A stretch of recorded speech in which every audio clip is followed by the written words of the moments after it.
이사야 54장 11절부터 17절까지입니다. 너 곤고하며 광풍에 요동하여 안위를 받지 못한 자여, 보라, 내가 화려한 채색으로 내 돌 사이에 더하며 청옥으로 내 기초를 쌓으며 홍보석으로 내 성첩을 지으며 성류석으로 내 성문을 만들고 내 지경을 다 보석으로 꾸밀 것이며 내 모든 자녀는 여호와의 교훈을 받을 것이니 내 자녀는 크게 평강할 것이며 너는 의로 설 것이며 학대가 내게서 멀어질 것인즉 내가 두려워 아니할 것이며 공포 그것도 너를 가까이 못할 것이라. 그들이 모일지라도 나로 말미암지 아니한 것이니 누구든지 모여 너를 치는 자는 너를 인하여 패망하리라. 숯불을 불어서 자기가 쓸만한 기계를 제조하는 장인도 내가 창조하였고 파괴하며 진멸하는 자도 내가 창조하였은즉 무릇 너를 치려고 제조된 기계가 날카롭지 못할 것이라.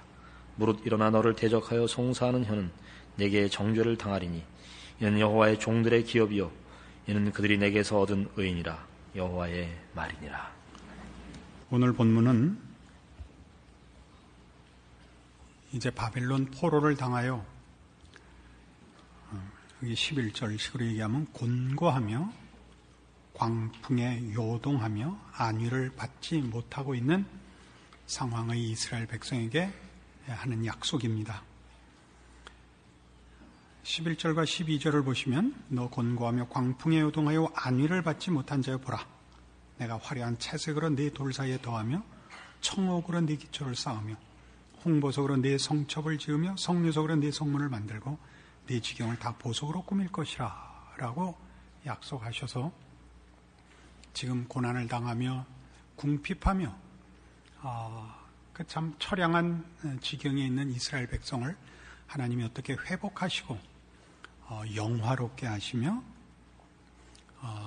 그 승리와 자랑으로 옷을 입힐 것인가를 약속하고 있습니다.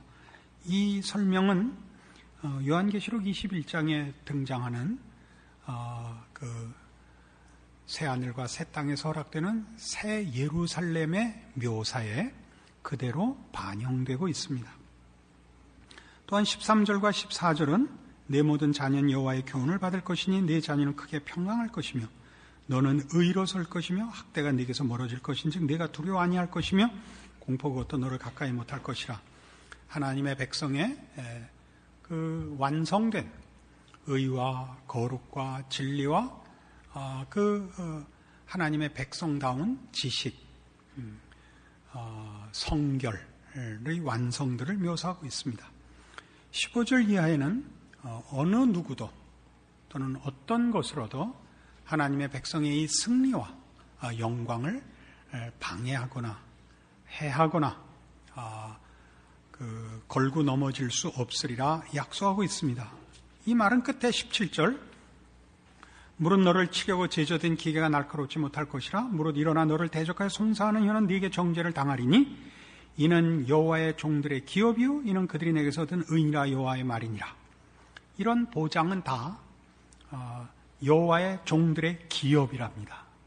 그리고 그 마지막 표현을 보십시오. 이는 그들이 내게서 얻은 의인이라 라는 의라는 표현은 그 의미가 권리라는 뜻입니다. 이것이 여호와의 종들의 기업이며 그들이 내게서 얻는 권리라 라고 하나님의 백성들의 궁극적인 승리와 영광을 약속하고 있습니다. 이러한 약속은 다 그 앞에 10절에서 보는 바와 같은 산들은 떠나며 작은 산들은 옮길지라도 나의 인자는 네게서 떠나지 아니하며 화평케 하는 나의 언약은 옮기지 아니하리라. 너를 긍휼히 여기는 여호와의 말이니라 라고 반복하고 확인하여 평화의 언약이라 이렇게 하나님께서 친히 선포하시는 그 보장 속에 들어있는 내용이며 이것은 전부 그 앞에 우리 지난주에 봤던 53장의 메시아의 사역을 근거하는 것입니다. 그래서 53장 10절 이하를 보시면 여호와께서 그로 상함을 받게 하시기를 원하사 질고를 당케 하셨은즉 그 영혼을 속건제물로 드리기에 이르면 그가 그 씨를 보게 되며 그날은 길 것이요 또 그의 손으로 여호와의 뜻을 성취하리로다. 가라사대 그가 자기 영혼에 수고한 것을 보고 만족해 여길 것이라. 나의 의로운 종이 자기 지식으로 많은 사람을 의롭게 하며 또 그들의 죄악을 친히 담당하리라.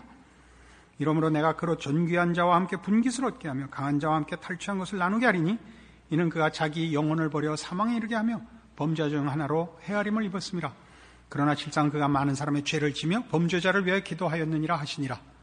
이렇게 설명된 메시아 된 우리 주 예수 그리스도의 순환과 대속 사역을 근거로 하여 이러한 하나님의 이 약속, 산들은 떠나며 작은 산들은 옮길지라도 나의 인자는 내게서 떠나지 아니하며 화평케 하는 나의 언약은 옮기지 아니하리라. 너를 긍휼히 여기는 여호와의 말이니라가 성립하고 있는 것입니다. 그래서 이 메시아의 이 사역은 성경 내내 하나님께서 그의 백성에게 했던 모든 약속들을 통합하고 있고 가능케 하는 것을 봅니다. 그것이 이 54장의 가치입니다. 보십시다. 1절에서 3절까지 제가 읽겠습니다. 잉태치 못하며 생산치 못한 너는 노래할지어다. 구로치 못한 너는 외쳐 노래할지어다. 홀로 된 여인의 자식이 남편 있는 자의 자식보다 많음이니라. 여호와의 말이니라. 네 장막터를 넓히며 네 초소의 휘장을 아끼지 말고 널리 펴되 너의 줄을 길게 하며 너의 말뚝을 견고히 할지어다. 이는 내가 좌우로 퍼지며 네 자손은 열방을 얻으며 황폐한 성읍들로 사람 살 것이 되게 할 것임이니라. 조금 어렵겠습니다만 무슨 약속, 유명한 성경의 어떤 약속을 반복하고 있는 것을 아실 수 있습니다. 아브라함에게 한 약속입니다. 그는 자식이 없었으나 열국의 아비라는 이름을 얻었고 그에게서 나는 자식이 하늘의 별 같고 바다의 모래 같으리라는 약속을 받았던 그 내용이죠. 지금 포로되고 미래가 없는 이스라엘이 결국 어떻게 된다고요? 많은 자식과 넓은 처소를 약속받고 있습니다. 5절 이하를 보시면 이는 너를 지으신 자는 네 남편이시라. 그 이름은 만군의 여호와시며 네 구속자는 이스라엘의 거룩한 자시라. 온 세상의 하나님이라 이 칭함을 받으실 것이며 여호와께서 너를 부르시되 마치 버림을 입어 마음에 근심하는 아내 곧 소시의 아내 되었다가 버림을 입은 자에게 함같이 하실 것임이니라. 네 하나님의 말씀이니라. 이것은 모세 언약을 상기시킵니다. 이스라엘 백성을 구별하여 이스라엘 백성을 자신의 백성으로 삼으시고 그래서 저들을 종되었던 애굽에서 구원하여 내신 하나님의 약속을 우리에게 상기시킵니다. 9절 이하는 이는 노아의 홍수에 비하리로다. 내가 다시는 노아의 홍수로 땅에 범람치 않게 하리라. 맹세한 것 같이 내가 다시는 너를 노하지 아니하며 다시는 너를 책망치 아니하기로 맹세하였노니 산들은 떠나며 작은 산들은 옮길지라도 나의 인자는 내게서 떠나지 아니하며 화평케 하는 나의 언약은 옮기지 아니하리라. 너를 긍휼히 여기는 여호와의 말이니라. 창조 언약입니다. 생육하고 번성하라 하셨던 하나님의 약속을 상기시킵니다. 11절을 봅시다. 너 곤고하며 광풍에 요동하여 안위를 받지 못한 자여 보라. 내가 화려한 채색으로 네 돌 사이에 더하며 청옥으로 네 기초를 쌓으며 홍보석으로 네 성첩을 지으며 성류석으로 네 성문을 만들고 네 지경을 다 보석으로 꾸밀 것이라. 아까도 얘기했죠. 새 예루살렘의 묘사가 이 말씀을 반영하고 있다고. 무슨 약속을 근거로 하는지 아십니까? 다윗에게 한 약속입니다. 네 보좌와 왕권이 영원하리라 해서 다윗에게 하나님 백성의 그 왕권, 그 영광, 그 승리를 약속하셨었습니다. 이 모든 성경에 약속된 하나님의 백성들의 그 받을 복들과 운명들에 대한 하나님의 약속들이 모두 다 이 메시아의 이 사역을 통하여 가능하게 됐으며 통합하며 완성된다는 것을 보여주고 있습니다. 그런데 우리는 메시아 사역을 생각하면 주로 십자가를 떠올립니다. 그리고 구약의 사건을 예로 들자면 상징적으로 우리는 출애굽 사건을 그래서 연상을 합니다. 그러나 지금 이 약속들은 다 무엇을 역사적인 배경으로 가지고 등장하고 있냐면 바벨론 포로로부터의 귀환을 역사적 배경으로 가지고 이 약속이 떨어지고 있습니다. 우리는 우리의 구원을 논하는 데 있어서도 기독교의 구원에 있어서도 십자가를 중심한 기준과 구분과 점검밖에는 할 줄 몰라서 우리는 마치 구원 얻기 전과 구원 얻은 후라는 이 양분법된 이분법된 이 구별밖에 가지지를 못합니다. 무슨 얘기냐 하면 구원을 얻은 다음에 신앙의 현실이 무엇이며 그 궁극적인 목적까지의 어떤 과정과 어떤 경지들이 있는지를 우리는 이해할 줄 몰라서 우리는 뭐 아니면 도식의 신앙 점검법밖에 모릅니다. 그래서 너무 쉽게 완전과 감동과 승리를 요구해서 그런 완성과 승리로 가는 과정의 길고 지루한 인내와 사소한 싸움들을 자칫 오해하고 가치 없이 평가하곤 합니다. 지금 구약의 이 배경들을 보면 출애굽 사건에서 하나님은 그 능력으로 구원해낸 이스라엘 백성들을 시내 산에 불러 모아 모세에게 법을 주어 이렇게 약속을 시킵니다. 모세 언약은 결국 이거였죠. 네가 내 말을 들으면 나가도 복을 받고 들어와도 복을 받고, 네가 내 말을 듣지 않으면 나가도 저주를 받고 들어와도 저주를 받고, 생명과 사망, 복과 저주의 언약이었습니다. 이스라엘 백성은 이 언약을 지키지 못했고, 그래서 심판을 자초하여 지금 바벨론 포로를 당하고 있는 것입니다. 저들은 출애굽한 백성입니다. 구별된 백성입니다. 저들이 그 신앙에서 실패를 하여 바벨론 포로를 자초하고 그 포로로부터의 귀환이 출애굽과 어떤 면에서 공통되냐면 전적인 하나님의 은혜와 능력과 주권에 근거한다는 사실에서만 공통되고, 배경은 서로 다른 것입니다. 한쪽은 하나님 모르던 상태에서 하나님의 백성으로 부름을 받는 것이요, 두 번째는 하나님의 백성으로서 실패하여 다시 회복과 귀환과 구원을 받는 것입니다. 그리고 이 두 번째 이 구원과 이 은혜에 있어서는 하나님께서 다시는 이런 일이 일어나지 않을 것이다. 또 그 귀환으로 인하여 저들이 정치적, 물리적으로만 회복되는 것이 아니라 신앙적으로 완성될 것을 은혜로 약속하고 있지 않습니까? 우리는 바로 이 문제에 있어서 메시아 사역이, 이 모든 것이 메시아 사역을 근거로 하고 있는데, 메시아 사역이 십자가만으로 있지 않고 교회가 있다는 것을 다시 확인해내야 됩니다. 구약적 배경에서 지금까지 설명한 대로 출애굽과 바벨론 포로로부터의 귀환이 있듯이 메시아 사역은 십자가만으로 끝나지 않기 때문에 우리는 구원받은 자로서의 고민과 갈등과 싸움과 이 절망들에 대하여 이해할 줄 알아야 되겠고, 도대체 구원이라는 것이 어떤 과정을 거쳐 완성의 자리에 가며 신앙의 현실이 무엇인가에 대하여 성경적인 이해를 분명히 해야 할 것입니다. 로마서 5장으로 가보십시다. 신약성경 245페이지 로마서 5장 1절입니다.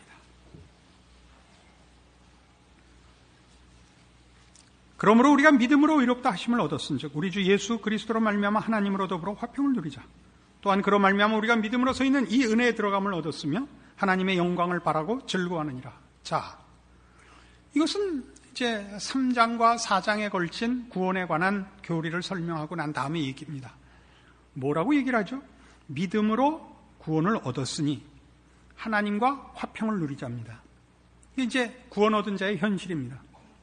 그런데 그로 말미암아 우리가 믿음으로 서 있는 이 은혜에 들어감을 얻었으며, 이건 이제 완료형이죠. 은혜 안에 들어와 있습니다. 하나님의 영광을 바라고 즐거워합니다. 이건 미래입니다. 하나님의 영광을 바라고 즐거워하는 건 지금 즐거워하지만 그건 약속과 소망으로서의 즐김이지 현실은 아직 아닙니다. 뭐가요? 하나님의 영광을 바라는 것.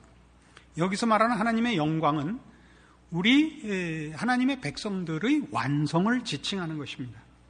그래서 의외로 그 다음 구절에 뭐가 나오느냐 하면, 다만 이뿐 아니라 우리가 환난 중에도 즐거워하나니 이는 환난은 인내를, 인내는 연단을, 연단은 소망을 이루는 줄 알미로다가 등장을 합니다. 즉 하나님으로 더불어 화평을 누리며 은혜로 말미암는 이 믿음의 자리, 은혜의 자리에 들어왔음에도 불구하고 뭐가 오느냐? 현실적으로 신자에게 환난이 온다 이겁니다. 뭐 때문에? 이 환난이 뭐라 해요? 우리에게 뭔가를 훈련시키기 때문에 인내를 만들고 연단을 만든다니까요. 그것이 궁극적으로 무엇을 위해서 주어진다고요? 소망을 이루기 위하여, 하나님의 영광을 이루기 위하여. 그러니까 십자가를 기준하여 믿지 않는 불신자의 경우와 십자가를 통과한 신자로 나뉘었을 때 구원파적인 그 오해가 한국교회는 굉장히 깊습니다. 구원파적이라는 것은 믿지 않는 때와 믿는 것밖에는 대비를 할 줄 몰라서 구원을 받았으면 구원을 받지 않은 사람과 달라야 된다를 윤리적, 도덕적, 신앙적, 외모적, 뭐든지 다 완벽하기를 바라는 것을 말합니다. 십자가에 이 모든 것이 있다고 생각합니다. 그렇지 않습니다. 십자가는 이 일의 시작입니다. 출생입니다. 여러분, 부모에 대한 우리 그 노래 있죠. 부모의 은혜. 옛날 정철의 시였는가요? 아버님 날 낳으시고 어머님 날 기르시니 두 분 것 아니었으면 이 몸이 있었을까? 고전에도 해박하다. 그런 얘기를 잠깐 하고 가는 겁니다. 낳으면 부모가 아니고 부모의 책임이 다 끝나는 것이 아니고 낳았으면 길러야 되는 겁니다. 십자가는 출생입니다. 그 기르고 완성하는 것이 교회입니다. 그것을 이미 로마서에서 논하고 있다니까요. 연단이 온다고요. 자라나야 되는 거예요. 그래서 5절 소망이 부끄럽게 아니하면 우리에게 주신 성령으로 말미암아 하나님의 사랑이 우리 마음에 부은 바 됨이니. 이 소망이란 건 아직 이루어지지 않은 현실이죠. 약속입니다. 바라고 기다리는 겁니다. 근데 이것이 실패하지 않을 것은 성령께서 우리 마음에 하나님이 널 사랑하사 이 일을 시작하셨으니 하나님의 사랑이 식지 않으며 변치 않기 때문에 이 운명이 실패되거나 취소되는 일이 없다라고 가르쳐 준다는 겁니다. 그걸 뭘로 확인하느냐? 6절 우리가 아직 연약할 때 기약대로 그리스도께서 경건치 않은 자를 위하여 죽으셨도다. 의인을 위하여 죽는 자가 쉽지 않고 선인을 위하여 용감히 죽는 자가 혹 있거니와 우리가 아직 죄인되었을 때 그리스도께서 우리를 위하여 죽으심으로 하나님께서 우리에게 대한 자기의 사랑을 확증하셨느니라.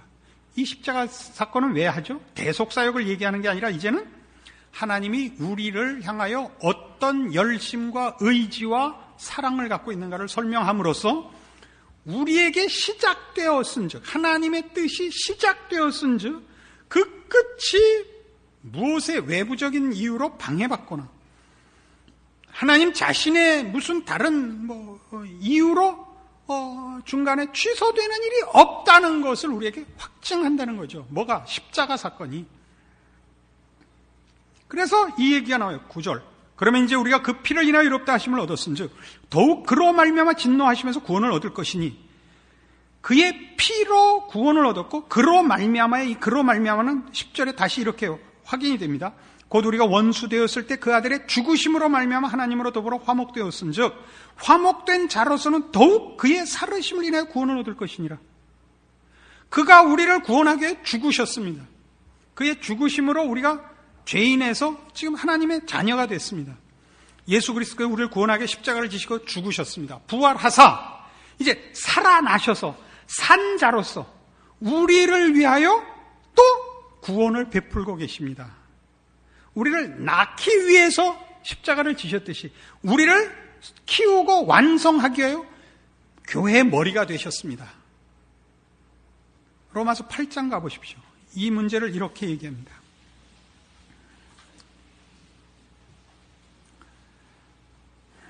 29절 하나님이 미리 하신 자들로 또한 그 아들의 형상을 본받게 하기 위해 미리 정하셨으니 이는 그로 많은 형제 중에서 맏아들이 되게 하려 하심이니라.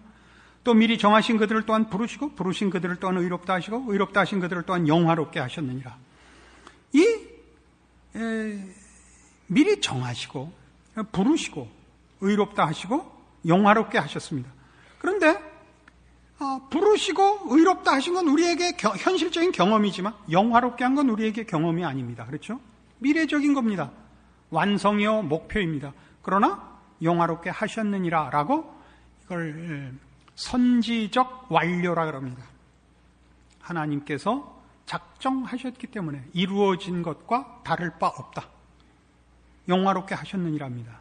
자, 그래 놓고 뭐라 그러냐면 하나님이 이렇게 하시기로 했고 하나님이 이 작정을 하셨기 때문에 이렇다는 겁니다. 31절. 그런즉 이 일에 대하여 우리가 무슨 말하리요? 만일 하나님이 우리를 위하시면 누가 우리를 대적하리요? 하나님이 이렇게 하겠다고 작정했으면 누가 하나님을 반대하고 그 뜻을 꺾겠느냐? 자기 아들을 아끼지 아니하시고 우리 모든 사람을 위하여 내어주시니 어찌 그 아들과 함께 모든 것을 우리에게 은사로 주지 아니하시겠느냐? 누가 능히 하나님의 택하신 자들을 송사하리요? 의롭다 하시는 하나님이시니 누가 정죄하리요? 죽으실 뿐 아니라 다시 살아나신 이는 그리스도 예수시니 그는 하나님 우편에 계신 자요 우리를 위하여 간구하시는 자시니라. 그러니까 우린 지금 메시아 사역을 자꾸 어디로 하냐면 그의 죽으심, 십자가로만 유일하게 기억을 하고 있고 살아나셔서 우리를 위하여 간구하고 계시는 지금 메시아의 사역, 아직도 계속되는 메시아의 사역, 하늘 보좌 우편에서 우리를 위하여 기도하며 살아나신 그를 인하여는 더욱 구원을 얻을지니라에 해당하는 성장과 완성의 과정에 대해서 우리는 무지합니다. 한국교회는 이 부분이 굉장히 무지합니다. 그래서 어떤 대비만 있다 그랬죠? 자꾸 강조하지만 믿지 않는 자와 믿는 자, 십자가를 기준한 이분법밖에 모르기 때문에 안 믿는 자와 믿게 된 자의 극단적인 차별을 요구합니다. 하루아침에 성자가 되기를 요구합니다. 많은 분들이 저한테도 그렇게 요구를 합니다. 왜 목사님은 그 많은 신앙적인 지식과 인격과 그 수준에도 불구하고 외모가 그러냐 이런 얘기를 해옵니다. 무식하면 용감하다 그런 옛말이 있습니다. 그죠? 그리고 또 고집도 셉니다. 매달 그러는 거 보면 이 부분은 성경에서는 굉장히 강조하는 부분입니다. 우리 지금 구약을 놓고 볼 때 출애굽과 바벨론 포로로부터의 귀환이라는 두 가지 사건으로 확인이 됐고 지금 로마서에서도 설명 속에 나왔을 뿐만 아니라 서신서 내내 그 얘기를 하고 있습니다. 에베소서 1장입니다. 신약성경 310페이지 에베소서 1장 17절입니다. 우리 주 예수 그리스도의 하나님 영광의 아버지께서 지혜와 계시의 정신을 너희에게 주사 하나님을 알게 하시고 너희 마음 눈을 밝히사 그의 부르심의 소망이 무엇이며 성도 안에서 그 기업의 영광의 풍성이 무엇이며 그의 힘의 강력으로 역사하심을 따라 믿는 우리에게 베푸신 능력의 지극히 크심이 어떤 것을 너희로 알게 하시기를 구하노라. 에베소 교회 교인들에게 하는 편지입니다. 사도 바울은 이 교인들, 즉 출애굽을 경험한 교인들, 십자가를 통과한 교인들에게 무엇을 얘기하고 있냐면 18절에 있는 바와 같이 그의 부르심의 소망과 성도 안에서 그 기업의 영광의 풍성을 알기를 원한다고 목표를 저들에게 제시하며 그 목표로 가는 과정 속에 있음을 얘기하고 있습니다. 그래야 무슨 얘기로 이어지느냐 하면 하나님께서 우리에게 세우신 목표를 완성하기 위해 하나님이 어떤 능력과 열심을 동원했는가를 설명합니다. 그게 19절입니다. 그의 힘의 강력으로 역사하심을 따라 믿는 우리에게 베푸신 능력의 지극히 크심이 어떤 것을 너희로 알게 하시기를 구하노라 입니다. 우리에게 도대체 어떤 능력, 그러니까 이 능력이라는 말은 다만 물리적인 힘만을 얘기하는 것이 아니라 동원한 열심을 말합니다. 그 동원된 열심, 그러니까 지혜, 진심, 의지, 그리고 실제적인 힘.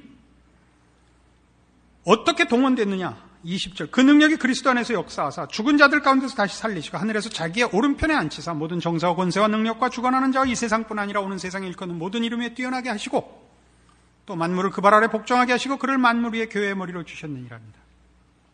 예수 그리스도를 십자가에 못 박았을 뿐만 아니라 교회의 머리로 주셨습니다. 교회의 머리로. 교회는 그의 몸이니 만물 안에서 만물을 충만케 하시는 자의 충만이니라. 우리는 그리스도의 충만입니다. 그리스도는 우리를 죄 가운데서 불러내어 자기 백성을 삼으셨을 뿐만 아니라 자기의 몸으로 당신이 우리의 머리로 우리를 묶으셨습니다. 신약 시대에 있어서 교회라는 명칭은 구약 시대의 이스라엘이라는 명칭과 흡사한 것입니다. 하나님의 백성들을 총칭하는 표현입니다. 우리 이런 건물과 조직을 가진 교회도 교회라고 합니다만 이건 보이는 교회. 이렇게 그리스도로 연합되는 모든 성도들을 가르치는 명칭을 보이지 않는 교회라고 합니다. 이게 그리스도의 몸입니다. 우리가. 그러니까 그리스도께서 그 메시아직을 어떻게 수행했는가 보십시오. 우리를 구원하기에 십자가를 지시고 우리에게 허락된 약속된 소망을, 약속된 언약을 다 이루기 위하여 당신과 우리를 묶으셨습니다. 이게 성경의 가르침입니다. 그러므로 우리는 우리를 어떻게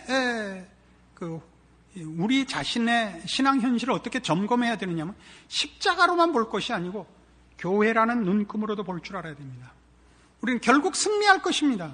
근데 그 승리의 과정 속에 뭐가 있습니까? 많은 실패가 있습니다. 우리는 단번에 믿지 않는 자와 믿는 자의 완성된 신자와 전혀 아닌 불신자와의 대조를 보고 있는 것이 아니라 하나님 밖에 있었던 자와 하나님의 백성으로 들어온 자의 구별이 있고 하나님의 백성으로 들어온 다음에 하나님의 백성다운 수준과 경지와 내용의 과정과 단계와 여러 모양들을 보는 것입니다. 그러니까 신앙의 현실이라는 것은 우리가 사도행전적 감동과 승리로 전부 되어 있질 않습니다. 우리는 한국교회는 구원파적이며 또 사도행전적입니다. 사도행전적이라는 것은 사도행전이 어떤 시대적 혹은 복음적 배경을 갖는가 보십시오. 그것은 전혀 하나님을 모르는 곳에 복음이 전달되고 하나님의 나라가 확장되는 이야기입니다. 그러니까 거기는 일종의 싸움터죠. 거기에는 북소리가 있고 나팔소리가 있고 포소리가 있고 총칼이 있고 전쟁이 있고 승리가 있습니다. 거기는 성령께서 함께 하시고 흑암의 빗장을 열고 흑암의 권세에 사로잡힌 노예들을 풀어주는 극적인 역동성과 감동과 기적이 있습니다. 이게 사도행전이죠. 그러나 그렇게 불러내서 마치 출애굽 사건 같이 10가지 재앙을 베풀고 홍해를 갈라 이스라엘 백성을 불러내서 어떻게 하는 겁니까? 하나님의 백성으로 키우죠. 하나님의 백성으로의 싸움을 싸우게 하죠. 내면적인 싸움을 하게 됩니다. 그렇게 극적이고 그렇게 드라마틱하게 구원을 받았는데 와서는 지지고 볶는 현실 속에 내팽개쳐진 것 같은 겁니다. 여기서 성도들이 당황을 하죠. 가뜩이나 주변에는 또 깃발 날리는 사람이 좀 많습니까? 한국교회. 그러니까 우린 더 죽을 맛이죠. 내가 신자가 맞는가 싶죠. 맞습니다. 저 깃발 날리는 사람은 특별한 사람들입니다. 특별한 사람들. 특별하다는 것은 우리가 사도행전에서도 특별한 사람들만 보죠. 사도행전에는 우리가 아는 사도 요한, 베드로 이런 사람들 앞에 잠깐 카메오로 출연했다가 없어지고 바울 혼자 다 설치고 그럼 나머지 사람들 얘기가 없습니다. 그리고 어디로 갑니까? 성경이 서신서로 갑니다. 서신서는 전부 뭡니까? 흑암의 빗장을 열고 적진에 뛰어들어가 하나님의 나라를 확장하여 하나님의 백성들을 모아 세운 교회에서의 신앙생활입니다. 뭐죠? 다 지지고 볶는 얘기입니다. 너 까불지 마라. 잘난 척하지 마라. 눈 내리 깔아라. 남의 말 더 많이 들어라. 잘난 척하지 마라. 기다려라. 용서해라. 70번씩 7번이라도 용서해라. 이런 얘기들입니다. 이게 신앙의 현실입니다. 그래서 어디로 갑니까? 하나님께서 우리를 요구한 신자의 참다운 인격과 성품으로 가는 것입니다. 우리의 신앙은 너무 외적입니다. 우리의 신앙은 너무 즉흥적입니다. 너무 감동적입니다. 여러분 스스로도 그랬을지 모르지만 자녀들의 경우를 더 많이 봐서 확인하겠죠. 인류 대학에 붙으면 얼마나 기쁩니까? 합격자 발표하고 입학할 때까지 한 달 동안 이 세상에서 제일 행복한 나날을 보내게 됩니다.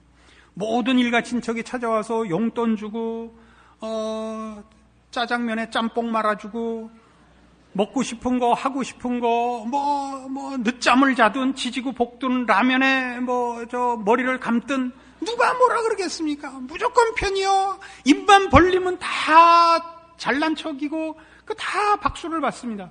그래서요, 인류대학이란 이름이 그냥 있는 게 아닙니다. 그 다음부터 죽어나는 거죠. 좋은 학교란 무섭게 가르치는 학교입니다. 무섭게. 은근히 캥기죠. 야, 조금 낮춰갈 걸. 그럼 좀 당구 실력도 늘려가면서 학업을 병행할 수 있었을 텐데. 이런 생각이 드는 겁니다. 그 다음부터는 행복한 날이 없습니다. 죽어나는 겁니다. 여러분, 이 십자가를 건너온 감동이 무슨 의미인지를 모르면 그 감동의 연장선에 자기를 묶어놓게 되고 그게 아닌 건 아니라고 생각을 하게 됩니다. 이게 지금 한국교회가 겪는 오해들입니다. 그래서 어떤 문제가 생겼느냐? 정상적인 신앙생활과 현실 속에 있는 사람들이 다 자신을 의심하거나 체념하게 만들었습니다. 어떻게 그렇게 잘하느냐고요? 저도 그래서 그랬습니다. 내가 신자가 맞나? 아니, 내가 목사가 맞나? 그런 생각을 왜 아니 했겠습니까? 왜 나는 이렇게 훌륭한 설교를 하면서도 지랄을 떨까? 도대체 내가 이게 성령께서 함께 하시는 게 맞나? 그럼 그 장로님들이 성령님께서 오늘 우리 목사님 설교에 함께 해주시라고 한 기도들이 다 구라란 말인가? 왜 그런 별의별 생각을 안 했겠어요?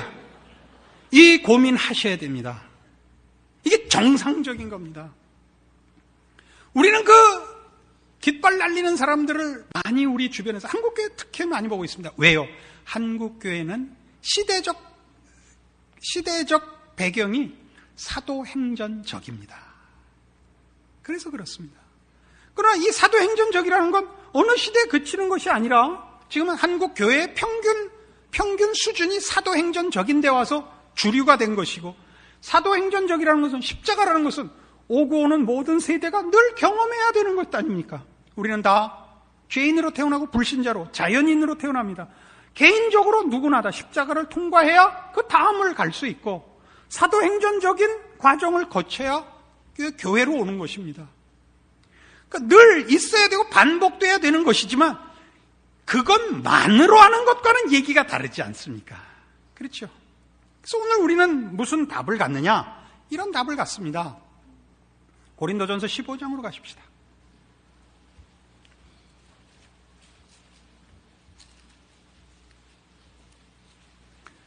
신약성경 284페이지 고린도전서 15장 51절입니다.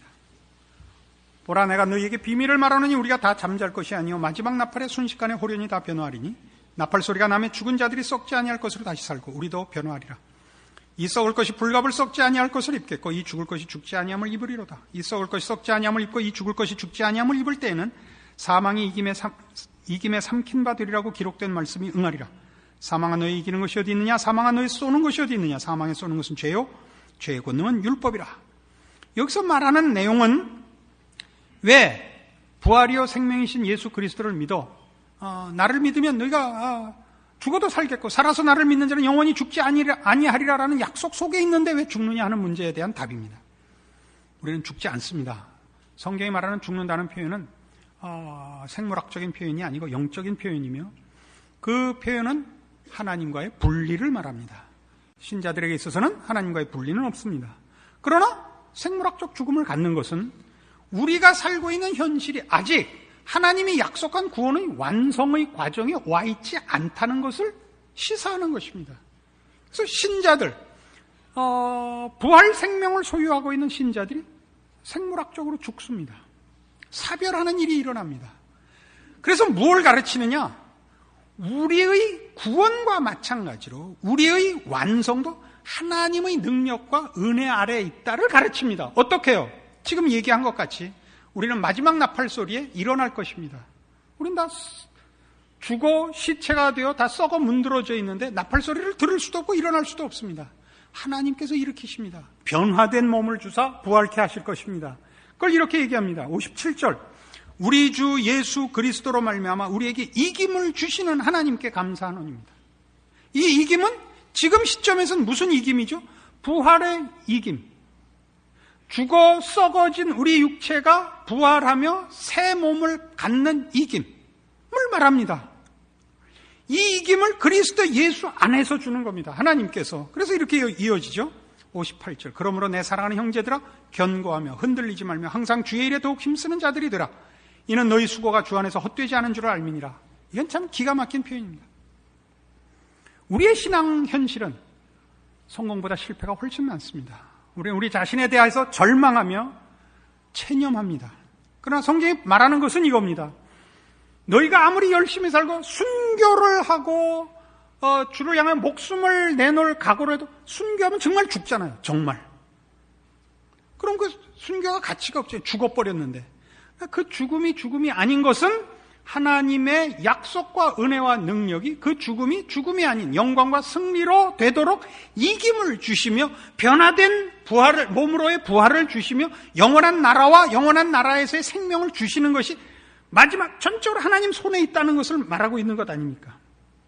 그러니까 우리의 신앙 현실에 있어서도 우리의 실패와 절망과 고민과 갈등과 체념이 끝이 아니고 마치 저 애굽에서 나올 때 하나님께서 바로를 묶으시고 꺼내시며 홍해를 갈라 저들을 나오게 했듯이 바벨론 포로에서 우리를 돌이키시는 하나님의 은혜가 우리의 실패와 좌절과 못남과 무력함에도 불구하고 최후의 승리를 갖다 주실 것입니다.